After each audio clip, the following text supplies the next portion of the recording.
700 feet below the surface, the cable stopped unspooling. On the ship above, nobody moved. The pilot's hand hovered over the controls, frozen because the machine he was supposed to be flying through open water had just come to a dead stop against something that should not have been there. It was the summer of 2001, somewhere off the western tip of Cuba, in waters that fold into the outer edge of the region the world calls the Bermuda Triangle, and the crew on that research vessel had not gone looking for a mystery. They had gone looking for a shipwreck. What their sonar found instead would end up debated by scientists, denied by skeptics, and never fully explained for more than 2 decades. The legend traces back most famously to Flight 19, a squadron of 5 Navy bombers that took off from Fort Lauderdale in December of 1945 for a routine training exercise and never returned. Along with the rescue plane later sent to search for them, 14 men gone without a single confirmed piece of wreckage ever recovered. Stories like that one calcified into a permanent cultural myth once writers in the 1950s and 1960s began stitching together decades of unrelated maritime incidents into a single sinister pattern. The region itself is loosely defined as a stretch of the Atlantic Ocean bounded by Miami, Bermuda, and San Juan, Puerto Rico, covering roughly 500,000 square miles of open water. And for more than a century, it has swallowed reputations along with, allegedly, ships and aircraft. Most of those stories collapse under scrutiny. Storms explain the disappearances. Human error explains the rest. Insurance records tell a far less exciting story than the documentaries do, and the United States Coast Guard has repeatedly noted that the region does not see more unexplained losses per year than any other heavily trafficked stretch of ocean. But every so often, something surfaces from inside that stretch of ocean that even the skeptics have a harder time waving away. This is one of those times. And unlike the ghost stories, this one comes with sonar logs, a government contract, a credentialed geologist as an eyewitness, and video footage that still has not been fully explained more than 2 decades later. The year was 2001. A Canadian company called Advanced Digital Communications, founded by marine engineer Paulina Zelitsky and her husband Paul Weinzweig, had been operating in Cuban waters for years under an agreement with the Cuban government. Zelitsky was not a hobbyist or a treasure-hunting adventurer chasing internet fame. She was a Polish-born engineer who had trained in the Soviet Union and had once worked on classified submarine infrastructure during the Cold War before eventually defecting to Canada. Maybe recover something historically or financially valuable from 3 or 4 centuries of maritime traffic through the Straits of Florida, a corridor that Spanish treasure fleets used for hundreds of years to carry gold, silver, and goods back to Europe, and a corridor that claimed an untold number of ships to hurricanes, reefs, and navigational error long before anyone had ever heard the phrase Bermuda Triangle. The waters off western Cuba had never been surveyed at this level of detail before, which is precisely why ADC believed there was still valuable, undiscovered history sitting on that stretch of seafloor, and precisely why nobody expected the sonar to return anything other than the scattered timbers and ballast stones of a colonial-era wreck. The equipment they were using was side-scan sonar, a technology that does not take pictures the way a camera does. Instead, it fires sound waves down toward the ocean floor and reads what bounces back. Soft surfaces, like mud or fine sediment, absorb more sound and appear dark on the readout. Hard surfaces, like rock or metal, reflect the sound more sharply and appear bright. Over years of scanning wrecks and reefs, an experienced sonar technician develops an instinct for what natural seafloor looks like. It is irregular, is chaotic. Erosion does not know how to draw a straight line. Still, the same geometry kept resolving on the display. Long, straight-edged formations, some arranged in what looked like grid-like patterns, with spacing that appeared too consistent to be the product of random geological collapse. And then the detail that reportedly stopped the room cold: shadows. In side-scan sonar, shadow is one of the most reliable indicators of vertical relief. Flat seafloor casts no shadow. Buried material casts no shadow. Multiple passes over the site, taken from different directions and different speeds, kept returning the same pattern. That consistency mattered enormously, because a genuine equipment fault or a one-off sonar illusion tends to shift or disappear when you change your approach angle. This did not shift. It held its shape scan after scan. The team compared the readings against known shipwreck signatures in their archive. No match. They checked it against typical coral growth patterns in the region. No match. Sending equipment to a depth of nearly 700 meters is not a casual undertaking. At that depth, pressure exceeds 70 times what it is at sea level. Sunlight does not reach that far down. It hasn't touched that seafloor in any meaningful way for longer than human history has existed. If a seal fails or a cable snaps at that depth, there is generally no retrieving what's lost. Every connector, every light, every camera housing on the ROV was checked and rechecked before the dive, because there would be no second attempt if something failed 700 meters down in the dark. The descent itself, by every account from those on board, was uneventful for the first several hundred feet. Sunlight faded gradually, small fish drifted past the lens, and then the water simply went black, the way it does past the point where light can travel. The only illumination left was what the ROV carried with it, twin beams cutting forward into particulate-filled darkness, the surface world entirely gone. As the vehicle approached the seafloor, the pilots throttled down, watching the monitors for the first hint of bottom. And then, according to the team's later accounts and the footage that was eventually shown to reporters and researchers, large flat surfaces began sliding into the light. Not one, several. Arranged, it seemed, with intentional spacing between them. The pilots eased the vehicle lower, careful not to stir up sediment that would blind the lens, and slowly the shapes resolved from vague outlines into something the crew could actually describe out loud. Someone reportedly asked for the recording to be paused so the tape could be reviewed frame by frame, just to confirm that nobody was reading intention into what might simply be a lucky camera angle. What made the footage strange was not simply that stone was down there. Stone is everywhere on ocean floors. It was the geometry.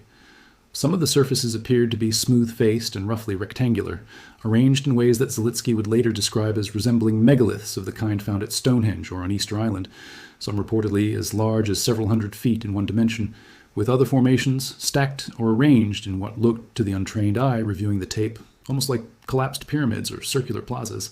Weinzweig, Zelitsky's partner, later told reporters the structures displayed distinct, symmetrical designs that did not read as natural to the team examining the footage in real time. Nobody in that control room, by most accounts, declared outright that they had found a lost city.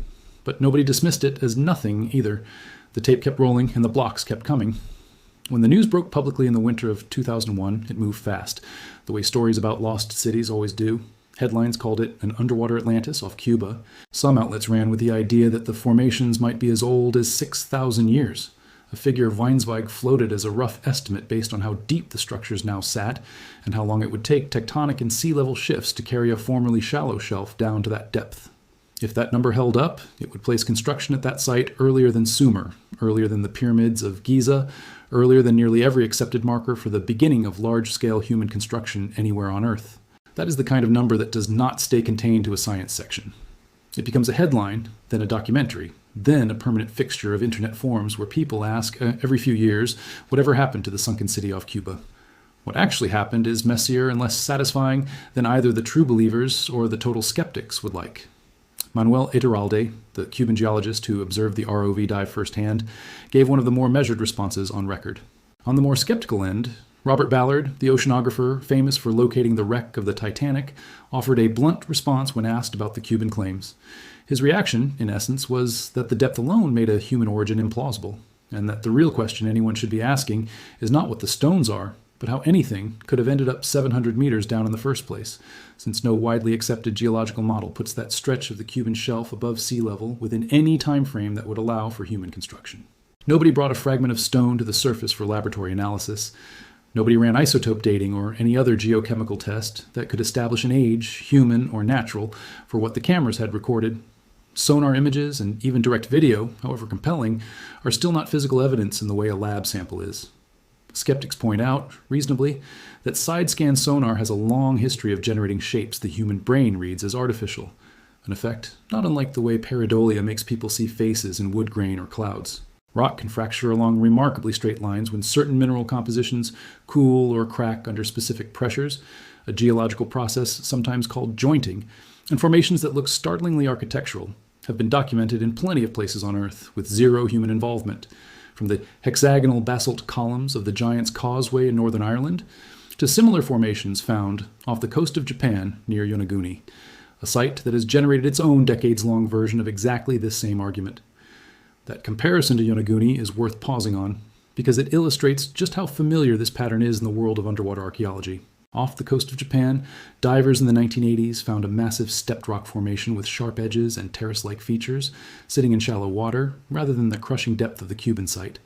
For decades, some researchers have argued it is a man-made ceremonial platform, possibly more than 10,000 years old, while professional geologists studying the same rock have pointed to natural sandstone fracturing patterns that produce nearly identical results without any human involvement whatsoever. Yonaguni has never been fully resolved either way, even with the advantage of being reachable by ordinary scuba divers rather than a fragile ROV tethered 700 meters down in total darkness. Masaki Kimura, a geologist at the University of the Ryukyus, who has dived the Yonaguni site more than 100 times, has spent decades arguing for artificial origin, pointing to what he describes as carved steps, drainage channels, and even a feature he interprets as a road. Other geologists who have made the same dives describe the exact same stone and see nothing but ordinary sandstone bedding planes, which naturally fracture along clean rectilinear lines because of how the rock was originally deposited in horizontal layers millions of years ago. Two trained, credentialed scientists looking at the exact same identical rock under the exact same identical lighting, reaching completely opposite conclusions about what it actually is. If a shallow, easily accessible site in Japan can remain scientifically unsettled after 40 years of direct diving investigation by multiple credentialed researchers, it becomes far easier to understand why a site off Cuba, at more than twice the depth and requiring specialized deep-sea equipment for every single visit, has essentially sat untouched and unresolved since 2001. There's also a political and financial layer to why nobody followed up.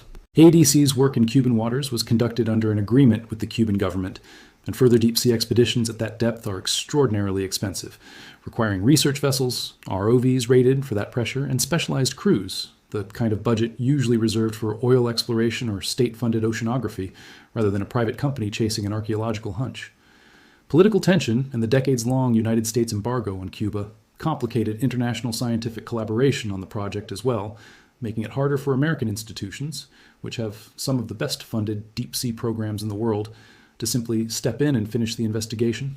Zelitsky and Weinzweig continued to advocate for further study for years afterward, but the well-funded follow-up mission that would have settled the question through cores, samples, and direct dating never materialized.